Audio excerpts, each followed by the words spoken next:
I am the voice of creation, witness to the first story of transformation.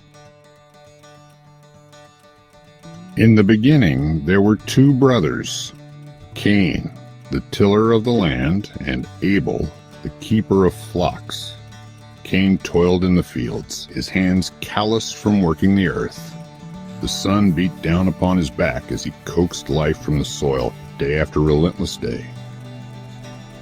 Abel tended his sheep with gentle care, guiding them through green pastures.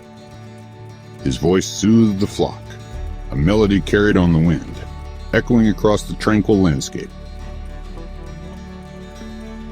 Both brothers brought offerings to the Lord, eager to show their devotion. Their paths converged at the altar, each bearing the fruits of their labor and faith.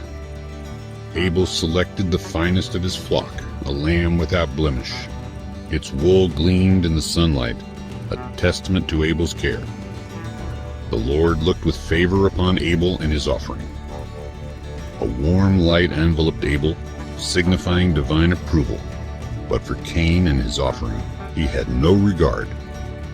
Shadows seemed to lengthen around Cain, reflecting his growing determination.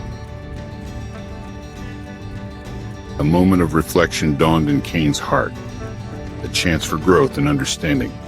His eyes softened, his fists unclenched, ready to embrace a new path. The Lord spoke to Cain. "Why are you angry? Why is your face downcast? If you do what is right, will you not be accepted? But if you do not do what is right, sin is crouching at your door." God's words echoed in the air, a beacon of hope and a call to righteousness.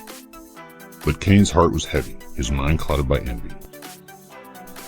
In a field, away from watchful eyes, Cain turned to his brother. Abel's face showed no fear, only confusion at his brother's demeanor. In that moment, innocence was lost. Abel's blood cried out from the ground, a testament to the gravity of Cain's actions. The earth itself seemed to recoil from this first act of violence, yet it also held the promise of redemption.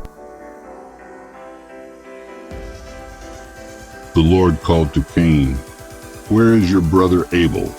His voice carried the weight of knowledge and sorrow, but also the possibility of forgiveness. Cain replied, "I don't know. Am I my brother's keeper?" Defiance and fear mingled in his voice, yet there was a glimmer of remorse. The Lord's voice thundered, "What have you done?" "Listen, your brother's blood cries out to me from the ground."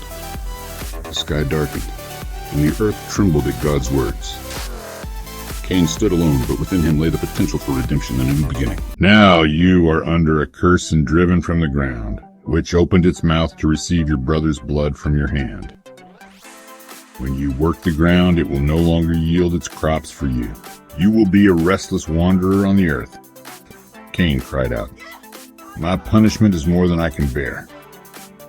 His anguish echoed across the empty fields, a lament for what he had lost. The once bountiful land now lay barren, a testament to the consequences of his actions. Yet, in his infinite mercy, the Lord placed a mark on Cain to protect him from harm. A visible reminder of both his sin and God's enduring grace. And so, Cain went out from the Lord's presence and dwelt in the land of Nod, east of Eden. He walked alone, the first exile, bearing the weight of his actions, but also the hope of redemption. Thus began the long history of man's inhumanity to man, born from the seed of jealousy, yet also the potential for forgiveness. His journey would shape the course of human history, a legacy both cautionary and profound, filled with lessons of resilience and hope. But also the story of divine justice tempered with mercy, a complex tapestry of human nature and God's love, inspiring us to seek redemption,